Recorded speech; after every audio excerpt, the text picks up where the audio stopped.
The big move that was on the cards for Joao Felix in January is finally materialising, and it seems to be, according to David Ornstein at least, verbally agreed with Chelsea. 11 million euros is the fee. There is no option to buy after that, so this is just a loan fee.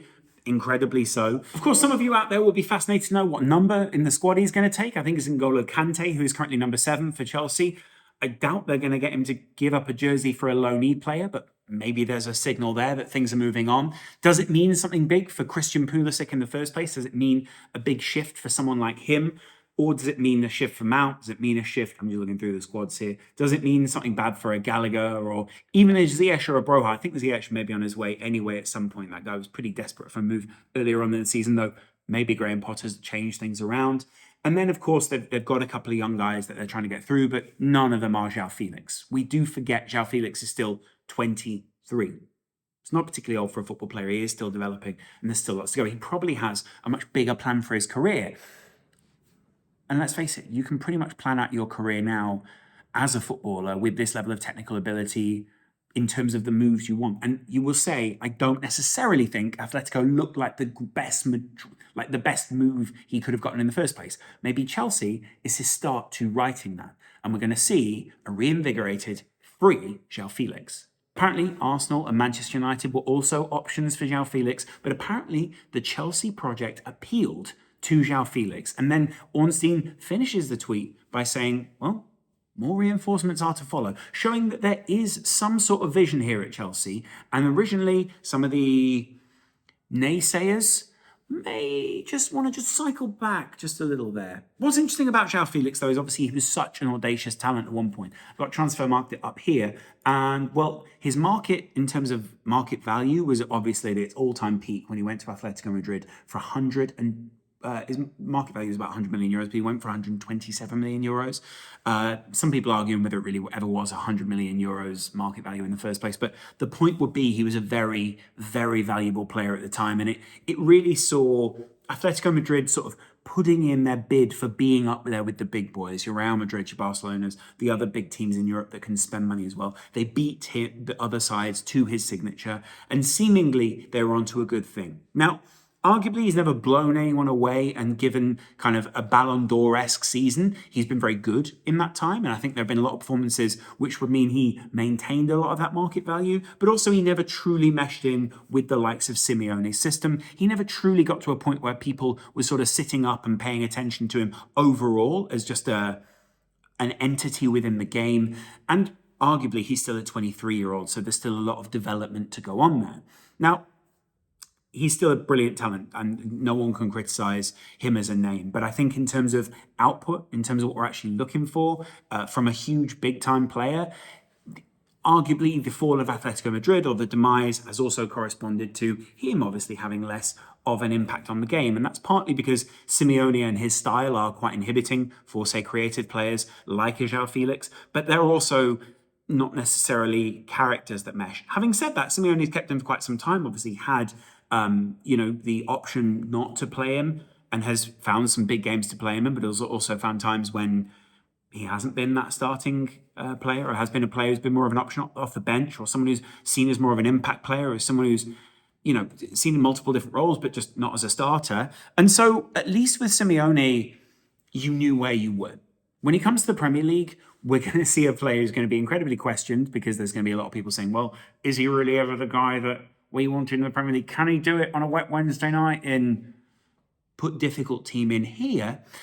And then also he's coming into a side that seem quite disparate right now. And when David Ornstein says reinforcements, what he means is people who can come in and enforce their way into the team, be enforcers. I'm just going to move my camera up a little bit. Be enforcers within the team that actually does need some form of bolstering right now. And when I say bolstering, I mean they've just had a thrashing to Man City away from home. I get it wasn't exactly their like peak starting 11, but it wasn't a perfect performance from them. This will be seen as a bit of a at least I would try and portray it if I was them, as a bit of a punctuation mark, a statement of intent.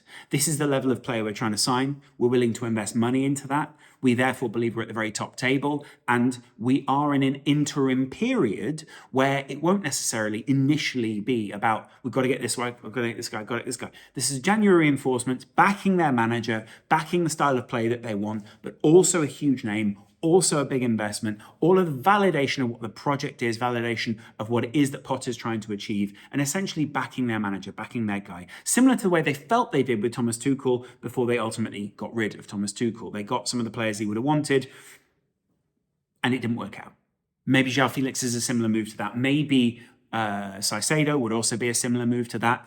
And maybe that would change Chelsea's fortunes. You've got to remember, if you look at the Premier League table, Chelsea aren't all that far off where they actually want to be, at least minimally this season. The problem would just be other people have also improved. And in recent years, actually, Chelsea have been allowed to flounder because other sides have underachieved serially within the Premier League. That is now coming back to bite them a little bit. They could have done, say, a transition like this much more easily in previous years. But of course, they won the Champions League in that time. And, you know, there were other, say, papering over the cracks type gestures, not only from Roman Abramovich, but also from the people underneath him who were part of that transfer committee. The club was serially misrun and poorly managed for a while. Now, it will be incredibly exciting for the FIFA players out there and the Twitter fans and the people who love a big statement-esque signing.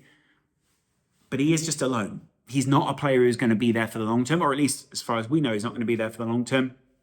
And really, we're trying to work out what it is that he wants here. Does he want regular performances?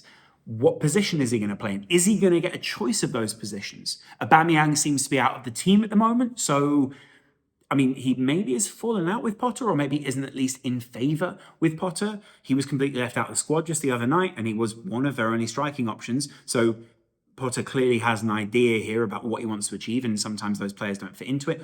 Or maybe he's just managing his minutes and his fitness. Who knows?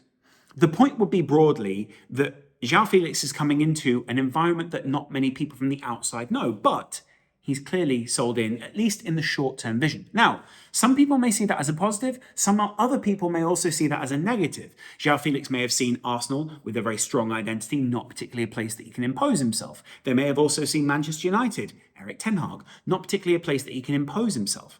If there is disparacy at Chelsea, if there is a bit of a what is actually going on here type idea, can you be a kind of player that can go in, get some months away from your club, put in some good performances, show that you are individually valuable to other big teams within the market, your Real Madrid, your Barcelona, your Juventus, any other team that wants to sign you, say even a Bayern Munich or someone like that, or another Premier League side?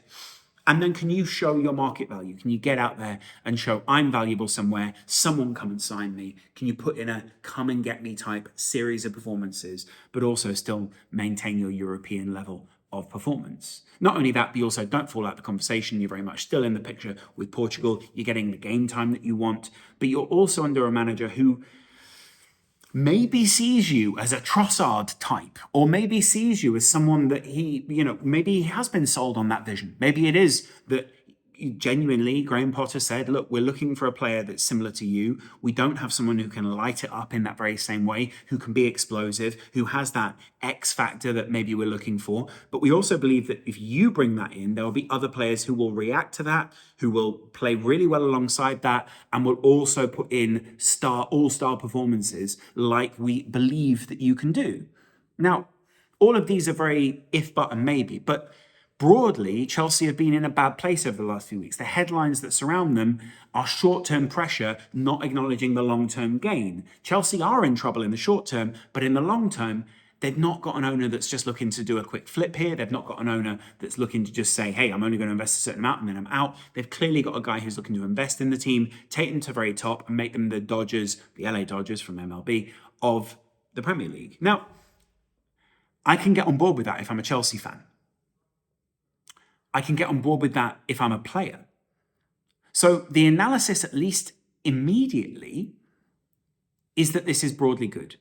I think in a space where not much seems very certain around Chelsea at the moment, broadly because we don't have the information about them, we don't know what the overall goal of the club is, these kind of things are statements of intent. These are useful levers, not in a similar way to Barcelona, that a new owner can pull. He can buy himself 6 months to say, okay, well, we're going to go out there and we're going to assess the transfer market, but we are giving a big name for a relatively low fee, at least in terms of my level of money in the club. And we are also bringing in someone that someone like Graham Potter would want. We're also road testing someone like Graham Potter with a big name like this. We're giving him the option to say, okay, I can manage these big guys. It's not only an option for someone like Joao Felix, but it's also an option for Chelsea here to show, okay, if you come in here, we will accommodate you. We will be the side that, you can come in and, put your mark on, put your marker down for maybe a Ballon d'Or or a great level of performance. You will be really well coached. You'll be very comfortable in London. It puts out a signal to other players that are looking, other players that will be looking at someone like Joao Felix, who was a huge transfer fee, huge wages, huge potential, made a wrong move and now is thinking, okay, I need to force my way out here or I'm not happy at the club anymore. It's a signal, right? Other players look at other players. They say, what is this guy doing? Why aren't I competing at that level? If I'm not happy at my club, should I be forcing my way out there? There is something being built at Chelsea. Maybe I can be one of those guys. All of these things are markers that players look for. All of these things are indicators that someone like Joao Felix or a player of his profile will be looking to fulfill. And then, of course, there'll be narratives that I'll be missing right now. There'll be players that'll be out of, say, favour at Chelsea right now, not only like the Aubameyangs, but is it also a bit of is it stepping on someone like Mason Mount's toes? Is Mount now going to be more of a provider? Mount was never, of course, that out-and-out winger or the out-and-out attacker, but maybe if the emphasis goes somewhere else, it shows there is maybe not as much emphasis in that part of the midfield. Maybe I'm wrong. Maybe also because when Joao Felix did play, of course, there's a lot of emphasis on a technically gifted midfield for someone like Diego Simeone. So maybe I am wrong on that. But I'd be interested to see how he integrates with the side, whether his role will change a lot. And obviously, Potter is an incredibly intelligent, cerebral manager who knows how to get the best out of his players. I'll be interested to see what he wants out of someone like Joao Felix. Let me know in the comments below what you guys think is going to happen, and I'll chat to you guys in a little while. I'll be very interested to hear your views on this one, especially you guys, Chelsea fans. You're having a bit of a hard time with it right now, but if I'm honest, I don't believe it lasts that long, and I think it's very easy to turn it around. Let me know in the comments below, and I'll chat to you guys in a bit. Much love. Bye.